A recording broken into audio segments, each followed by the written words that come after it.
Direkam dulu, jangan lupa nanti gak kerekam.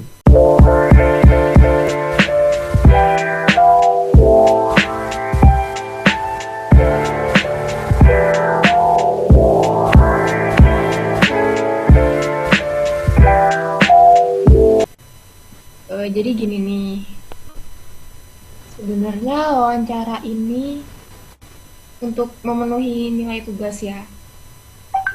Nah, nanti aku ngasih beberapa pertanyaan nih ke kalian. Kalian jawab, tapi jawabnya itu menurut pendapat pribadi kalian. Menurut pandangan kalian gitu, opini kalian. Pertanyaan pertama itu, eh, ini, kita kan di Indonesia banyak agama. Nah, menurut agama kalian masing-masing, pandangan agama kalian tentang Yesus, tentang Tuhannya orang Katolik itu apa sih? Gimana pendapat kalian? Jadi di sini yang ditanyain Bang Gigas itu sebenarnya apa sih Yesus dari pandangan agama-agama lain gitu ya? Mm-mm. Kalau dari saya dulu jawab ya, nggak apa-apa kan? Ya, nggak apa-apa. Nah, di sini kalau menurut saya pribadi itu bukan saya pribadi juga sih, menurut agama saya juga di Islam itu Yesus itu sebagai nabi, apa adalah risalah dari apa utusan dari Tuhan atau Allah gitu kan. Nah, sedangkan kalau di agama lain mungkin ada ya saya pernah dengar juga kalau Yesus itu Tuhan. Jadi kalau menurut saya pribadi, saya nalar sendiri ya kalau Yesus itu di agama Islam itu nabi utusan Allah gitu. Oke, ayo Intan, menurut kamu apa?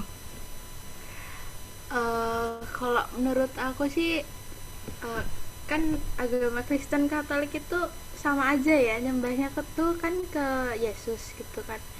Kalau menurutku tuh ya sama aja, itu Yesus tuh Tuhan bagi kita gitu kan. Eh, yang yang istilahnya tuh sama kayak apa, agama Islam tuh Allah gitu ngomongnya. Nah, gitulah kita, Yesus itu Tuhan bagi kita. Udah sih, itu aja menurutku.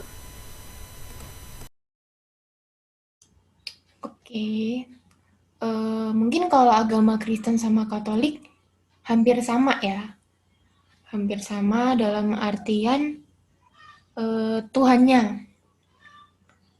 Aku mau nanya nih sama Kak Wisnu, kan banyak tuh cerita-cerita yang beredar. Menurut kakak, ada nggak kesamaan dari Yesus sama Allah? Menurut kakak?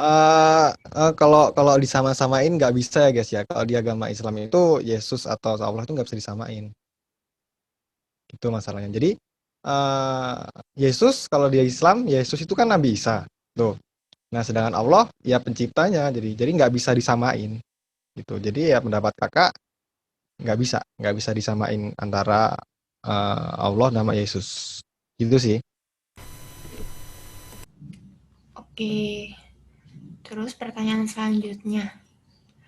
Di zaman yang semakin maju ini kan banyak banget tuh berita-berita hoak tentang agama, terus juga banyak ajaran-ajaran sesat yang bisa memecah belah kesatuan Indonesia. Itu kan masuknya sudah radikalisme agama. Nah, menurut kalian dan pandangan kalian tentang radikalisme itu gimana? Baik atau enggak? Dan cara kalian menyikapi radikalisme itu gimana?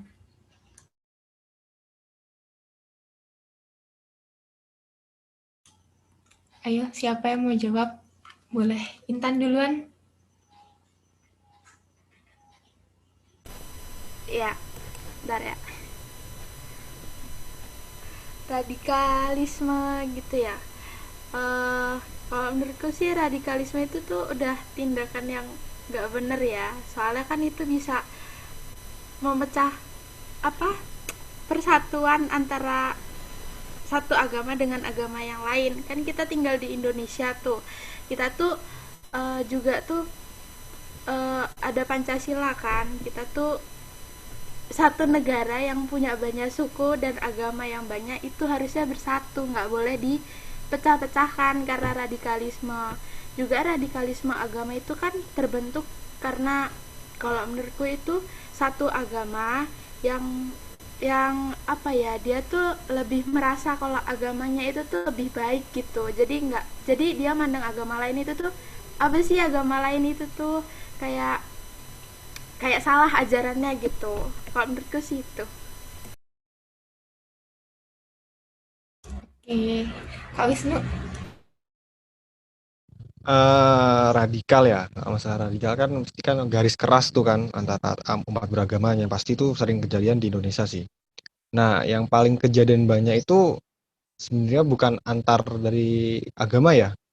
Jadi malah di di agama sendiri aja bisa terpecah karena radikal. Karena kalau di agama Islam sendiri itu ada namanya Islam, banyak lah Islam yang juga Islam Muhammadiyah, NU. Tapi walaupun mereka beda aliran, kayak Kristen ada aliran Protestan sama Katolik kan sama-sama beda aliran, tapi dalam hal itu ada beberapa pendapat dari ulama besarnya atau agama itu pasti ada yang membedakan gitu.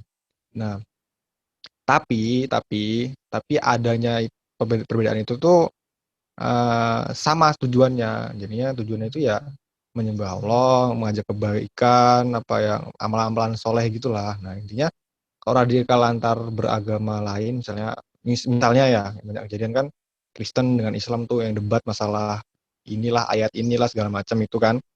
Nah, itu sebenarnya ya nggak baik sih, karena eh, di Islam sendiri itu ada ayat, lupa, jadi intinya tuh agamamu apa, gimana sih, lupa ya. Jadi intinya tuh agamamu, bagiku agamaku. Jadi adanya dari itu kan sudah ada sikap toleransi. Dari Islam itu tidak ada namanya membeda-bedakan agama atau suku yang banyak terjadi di Indonesia sih. Jadi kalau radikalisme yang menjorok ke buruk enggak deh. Jadi ya menurut saya radikal yang tidak baik itu dihindari deh. Pinter-pinter kita diri pribadi sih.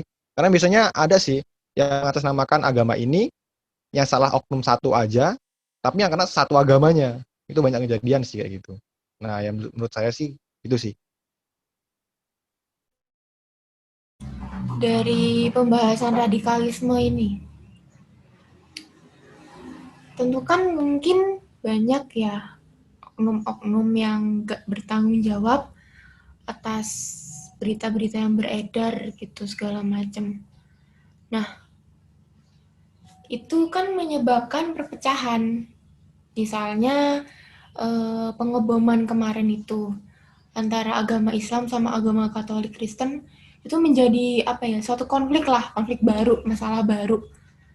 Nah, menurut kalian apa aja hal-hal yang bisa dilakukan untuk mempererat persaudaraan yang udah pecah itu gitu, atau mungkin yang belum pecah pun jangan sampai pecah, itu gimana caranya menurut kalian? Siapa dulu yang jawab nih? Terserah yang siap duluan. Ya itu aja, ladies first. Intan. Ya, cara mempererat ya. Kalau cara mempererat buat yang apa, belum terpecah itu, menurutku kunci utamanya tuh saling menghormati, saling menghargai lah ya, antar agama lain gitu. Tapi kalau yang situasinya udah pecah kayak gitu, terus mereka udah apa, kayak udah saling punya pikiran sendiri-sendiri kayak gitu, agak susah sih sebenarnya buat nyatuin. Belum tahu caranya gimana nyatuinnya itu. Oke, Kak Wisnu, monggo. Coba tadi ulang lagi pertanyaannya, lupa. Hal-hal apa yang mungkin bisa mempererat hubungan-hubungan antar agama yang misal udah pecah ataupun belum pecah, belum ada perdebatan. Oh, jadi di sini kan yang ditanyain kan gimana caranya mempererat lagi gitu, apa yang udah pecah atau yang tambah mempersatukan lagi. Nah, tapi di sini sebenarnya tergantung individu masing-masing sih. Jadi ada beberapa kelompok itu nggak bisa gabung sama kelompok lain. Misalnya di sini kan namanya mempersatukan, kita sama satu ras apa sama lain saling membantu tuh. Nah, ada kan yang beberapa kelompok ini yang aku tuh nggak cocok loh sama agama ini gitu, semua tuh salah ya, bener tadi katain sama siapa, Yunike Intan Pelangi namanya itu ya. Nah itu bener sih, susah emang kalau nyatuin yang udah pecah apalagi, dan yang nggak pecah pun masih rata-rata aja itu aja apa rawan rawan buat gimana ya, perpecahan belahan itulah, ada yang adu domba, misalnya kan ada domba itu sih dari oknum-oknum yang nggak bertanggung jawab gitu kan. Tapi di sini salutnya Indonesia ya bisa sih apa nyatuin antar agama, ada enam agama kalau di Indonesia itu bersatu semua gitu. Tapi ada beberapa oknum yang buat itu hancur tuh ada. Tapi karena toleransinya Indonesia lebih baik, lebih kuat, lebih besar, jadi hal kayak gitu bisa diatasin sih. Jadi atasinnya ngalir aja sih sebenarnya. Jadi ya kayak misalnya nih ada hari besar Kristen misalnya kan. Nah, itu kan dibuat libur tuh. Nah, itu udah sama-sama aja toleransi. Nah, sedangkan di Islam ada hari raya Idul Fitri, itu dibuat libur sama pemerintah, itu udah toleransi. Jadi sama-sama kita sama-sama gimana ya, menghormati satu sama lain deh.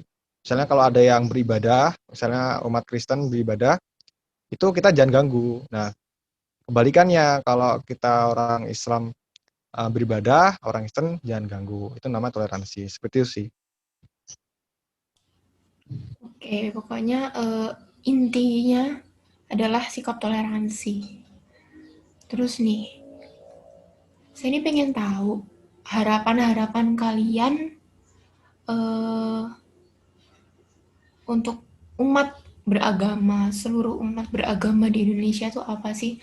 Terkhususnya dalam ikatan persaudaraan itu. Nggak mudeng guys, nggak mudeng.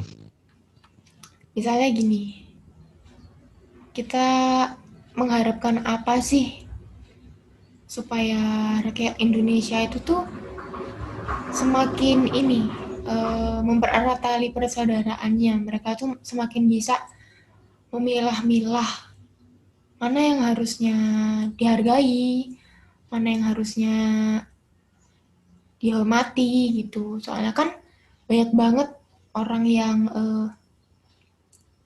mungkin terlalu fanatik ya. Tuh, doa-doa atau harapan mungkin untuk orang-orang yang masih dalam kata lain masih dalam ajaran sesat. Oke. Nah, jadi kalau harapan saya pribadi sih di sini semua tergantung sama di itu ya, di namanya ada namanya kelompok atau bukan kelompok sih, namanya sistem keluarga. Nah, semua itu berawal dari keluarga. Gimana anak itu bisa menghormati, bertoleransi, itu segala macamnya, itu tergantung dari sistem keluarganya. Nah, karena sistem awal itu awal dari pembelajaran itu dari keluarga. Nah, sedangkan bila aja itu kalau keluarganya acuh dengan agama lain dan diajarkan dan diikuti oleh anaknya, itu bisa buat si anak itu bisa namanya nggak bertoleransi dan menghormati. Nah, harapannya sih dari sistem keluarga ini dimulai dari keluarga deh. Jadi eh, nanti anak itu kan ini kan turun temurun tuh dari nanti anak, cucu, cicit segala macem, dia bakal ikutin yang namanya sistem dari keluarga yang udah kakeknya gitu. Karena kakeknya selalu ngajarin yang baik-baik tentang bertoleransi, menghormati antar agama, dan itu harus diajarin dari sejak kecil, sejak dini, sedini mungkin, dan di awal dari sistem keluarga. Nah, sudah setelah itu uh, sekolah. Nah, sekolah ini kan ada guru tuh. Nah, guru itu juga berpengaruh besar. Nah, setelah itu dari diri masing-masing sih harapan saya. Ya semoga aja nggak ada namanya kejadian bom bunuh diri lagi atau pembunuhan massal yang antar agama saling menjatuhkan, ya segala macamnya itu. Apalagi sekarang ini banyak yang memperdebatkan tentang ayat-ayat dari agama Kristen atau dari agama Islam sendiri, saling hujat-menghujat itu sebenarnya uh, harus dihindari sih. Jadi harapannya semoga aja nggak ada namanya perpecahan di antara umat beragama. Itu sih. Oke, Intan, ayo. Harapannya ya pengennya tuh semua agama bersatu lah ya, saling menghormati, tapi balik lagi ke diri mereka sendiri gitu. Kalau kalau memang dari merekanya susah buat apa nerima agama lain, ya itu juga bakalan susah gitu. Tapi kalau dia punya usaha buat ubah dirinya sendiri, ya itu bakalan bisa kok buat memperdamai dan mempersatu agama lain. Oke. Jadi intinya kembali lagi ke diri masing-masing dan menanamkan sikap toleransi. Oke. Terima kasih ya udah meluangkan waktunya untuk membantu saya dalam menyelesaikan tugas. Iya kan juga bagi kakak juga membantu itu kan apa kewajiban setiap manusia lah, saling membantu gitu. Oke. Karena terhalang pandemi juga ya, jadinya kita cuma bisa melakukannya ya via online. Gitu. Semoga kalian sehat selalu, jangan lupa jaga kesehatan, cuci tangan, pakai masker, oke? Sampai ketemu. Oke.